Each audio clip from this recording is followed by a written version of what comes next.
अस्सलाम वालेकुम to everyone. I hope कि आप सब ठीक होंगे और अच्छे से होंगे। अगर आप इस चैनल पर नए हैं तो प्लीज़ चैनल को सब्सक्राइब कीजिए और वीडियो को एंड तक देखिए। Welcome to my YouTube channel wisdom valley. ये इस लेक्चर सीरीज़ का वीडियो नंबर 5 रहेगा, जिसमें हम क्या पढ़ रहे थे। Yes, most important MCQs of modern history of India.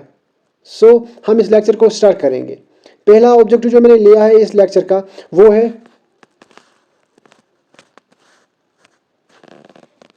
soon after the formation of Indian National Congress, the British became suspicious of nationalists who among the following called Congress representing only the elite a microscopic minority.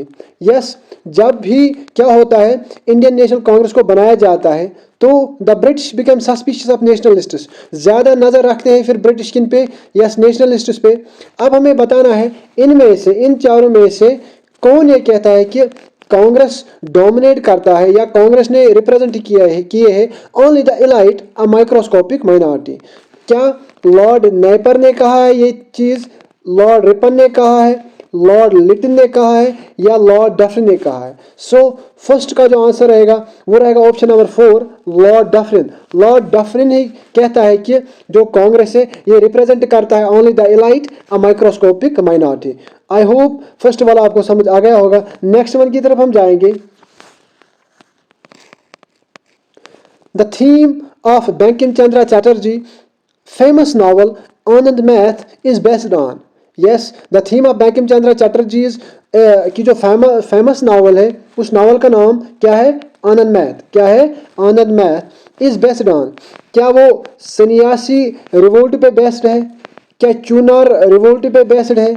या Rangpur and Dinajpur revolt पे वो based है? या Vishnupur and Veerbhumi revolt पे वो based है? इस second का जो आंसर रहेगा वो रहेगा ऑप्शन नंबर फर्स्ट, सन्यासी रिवोल्ट पे। जो फेमस नावल है बंकिम चंद्र चटर्जी की वो है आनंद मैथ, वो इसी पे बेस है। किस पे? सन्यासी रिवोल्ट पे। ये आप याद रख लीजिएगा। नेक्स्ट,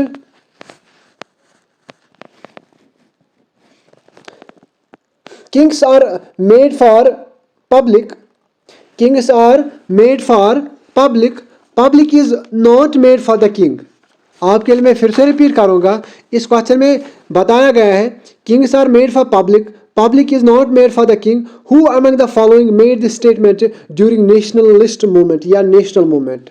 सो पहला ऑप्शन आरसी दत्त था, या गोपाल कृष्ण गोखले था, सुरेंद्रनाथ बनर्जी था, या दादाबाई नौरोजी था, जो कि क्या कहता है kings are made for public, public is not made for the king. इसका जो आंसर रहेगा वो रहेगा ऑप्शन नंबर 4, दादाबाई नौरोजी। ये सब कहता है कि kings are made for public, public is not made for the king. Okay, next one की तरफ हम जाएंगे। The first president of Indian National Congress was, हमें अब बताना है कि हमें पता है कि 1885 में हुआ क्या था। यस, आईएनसी को फॉर्म किया जाता है। अब पहला प्रेसिडेंट कौन था आईएनसी का, इंडियन नेशनल कांग्रेस का? क्या उमेश चंद्र बनर्जी था? क्या सुरेंद्रनाथ बनर्जी था? दादाबाई नौरोजी था? या एओ ह्यूम था? इसका जो आंसर रहेगा वो रहेगा option number first, Umesh Chandra Banerjee. इसको हम शॉर्टली लिखते हैं WC Banerjee, WC Banerjee. Okay, option number first पे आप टिक कर लीजिएगा। नेक्स्ट वन की तरफ हम जाएंगे। Who among the following rejected the title of knighthood and refused to accept a position in the Council of the Secretary of State for India? इस question में बताया गया है कि वो कौन था जो कि रिजेक्ट करता है टाइटल नाइटहुड को एंड रिफ्यूज करता है to accept a position in the council of secretary of state for India? क्या मोतीलाल नेहरू जी था, गोपाल कृष्ण गोखले जी था, BJ तिलक था, बाल गंगाधर तिलक, या MG रनडे, या MG रनडे? लेकिन इसका जो आंसर रहेगा वो रहेगा option number second. Yes, Gopal Krishna Gokhale ही था जो कि रिजेक्ट करता है title, yes knighthood title, and refuse करता है to accept a position in the council of the secretary of state for India. Okay, next one की तरफ हम जाएंगे। सिक्स्थ वन जो मैंने लिया है वो है the split between the extremists and moderates came up in open at the Surat session in the year. अब हमें बताना है कि जो एक्सट्रीमिस्ट्स और मॉडरेट्स थे, यस वो स्प्लिट हुए थे, या सिंपली मैं आपको ये समझाने की कोशिश करूंगा जो कांग्रेस था, INC था, ये स्प्लिट होता है एक तो एक्सट्रीमिस्ट्स में, दूसरा यस मॉडरेटिस्ट में। अब हमें बताना है किस ईयर में हुआ है ये स्प्लिट। क्या 1910 में हुआ, 1907 में, 1906 में, या 1904 में? इसका जो आंसर रहेगा वो रहेगा ऑप्शन नंबर सेकंड, 1907 में ही क्या होता है, yes Indian National Congress split होता है between the extremists and moderates. Okay, extremists and moderates. Question number 7 की तरफ हम जाएंगे। 7 जो मैंने लिया है आपके लिए वो है All India Muslim League was formed at. अब हमें इस क्वेश्चन में बताना है कि ऑल इंडिया मुस्लिम लीग जो है ये कहाँ पे फॉर्म हुई है। क्या अलीगढ़ में फॉर्म हुई है, ढाका में, लाहौर में, या लखनऊ में? इसका जो आंसर रहेगा वो रहेगा ऑप्शन नंबर 2, ढाका में ही ऑल इंडिया मुस्लिम लीग को फॉर्म किया जाता है। ओके, 8 की तरफ हम जाएंगे। क्वेश्चन नंबर 8 की तरफ। Maulana Abul Kalam Azad started an Urdu weekly the Al Hilal in 1912, but on its being banned by the government he founded the Al Balagh in। देखो आप ये यहाँ पर याद रख लीजिएगा, जो मौलाना अबुल कलाम आज़ाद था वो एक जर्नल को स्टार्ट करता है, वो उर्दू में था, उस जर्नल का नाम द अल हिलाल होता है। यह सिक्का भी स्टार्ट करता है 1912 में, बट क्या करता है उस 1912 में भी क्या होता है कि वहाँ पर ब्रिटिश हुकूमत कर रहे थे, तो ब्रिटिश क्या करते उस या इस द अल हिलाल पे बैन करते हैं, लेकिन उसके बाद वो और एक जर्नल लिखता है जिसका नाम वो रखता है अल बलाग। कब स्टार्ट करता है? क्या 1916 में स्टार्ट करता है, 1913 में स्टार्ट करता है, 1914 में, या 1950 में? लेकिन इसका जो आंसर रहेगा वो रहेगा ऑप्शन नंबर 2, 1913 में ये अल बलाग को स्टार्ट करता है। ओके, नेक्स्ट वन की तरफ हम जाएंगे। In which session of the Indian National Congress did the historic Union Congress and Muslims League take place? अब इस क्वेश्चन में बताना है कि वो कौन सा इंडियन नेशनल कांग्रेस का सेशन था जब या जिस टाइम कांग्रेस और मुस्लिम लीग रियूनियन होती है, या सिंपली ये आपस में मिलते हैं।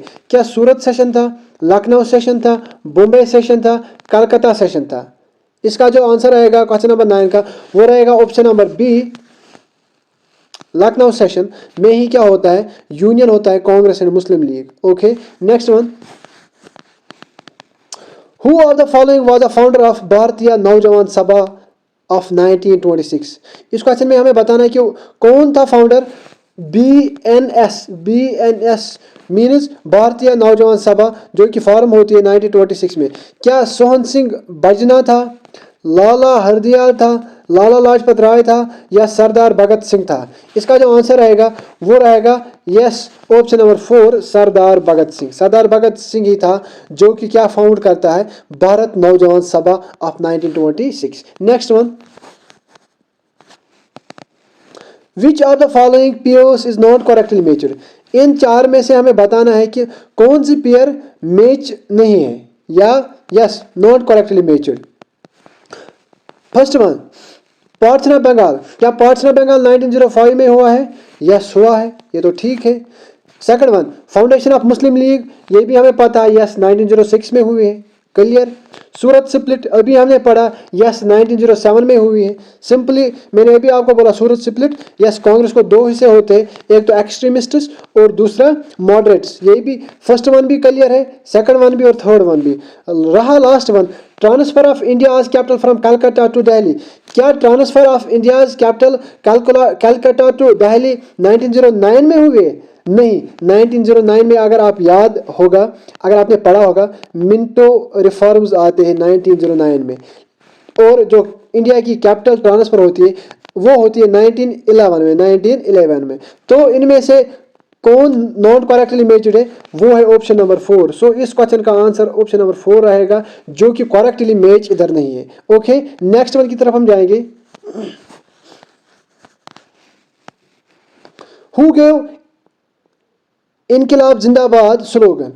अब इन चारों में से हमें बताना है कि इनमें से कौन था जो कि एक स्लोगन देता है, वो कौन सा स्लोगन होता है? इनकलाब जिंदाबाद। क्या इकबाल रहमतुल्लाह अलैह देता है, सुभाष चंद्र बोस जी देता है, भगत सिंह देता है, या महात्मा गांधी? शॉर्टली इसका जो आंसर रहेगा वो रहेगा ऑप्शन नंबर 3, भगत सिंह। भगत सिंह ही करता है, सॉरी, एक स्लोगन को देता है, वो है इनकलाब जिंदाबाद। नेक्स्ट क्वेश्चन नंबर 13 की तरफ हम जाएंगे।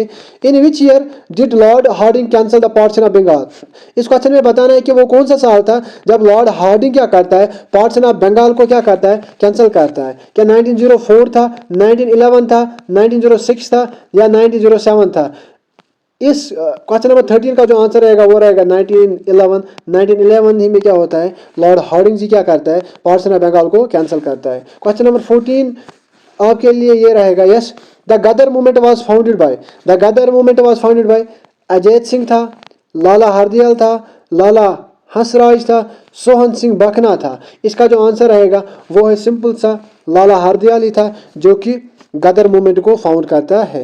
लास्ट वन जो रहेगा इस वीडियो का वो है, who among the following leaders dominated Lucknow pact in December 1916? In December 1916। अब हमें इस क्वेश्चन में बताना है कि कौन सा लीडर था जब लखनऊ पैक्ट हुआ था। ओके, उस टाइम कौन सा लीडर था? फर्स्ट वन, क्या मदन मोहन मालवीय था, मोतीलाल नेहरू था, बाल गंगाधर तिलक था, या जवाहरलाल नेहरू था? आपके लिए मैं फिर से रिपीट करना चाहूँगा। इस क्वेश्चन में हमें बताया गया है कि हु अमंग द फॉलोइंग, इन चारों में से कौन सा लीडर डोमिनेट करता है, या उस टाइम हेड कौन रहता है लखनऊ पैक्ट का इंडिया की साइड से इन December 1916? सो इसका जो आंसर रहेगा वो रहेगा ऑप्शन नंबर सी, बाल गंगाधर तिलक जी ही होता है जो कि लीडर रहता है, जो कि डोमिनेट करता है Lucknow pact in December 1916। Okay, in it last, I hope ये सारा कुछ आपको समझ आ गया होगा। अगर आपको ये मेरा कंटेंट पसंद आ रहा है तो प्लीज़ वीडियो को शेयर, सब्सक्राइब एंड लाइक कीजिए। थैंक्स।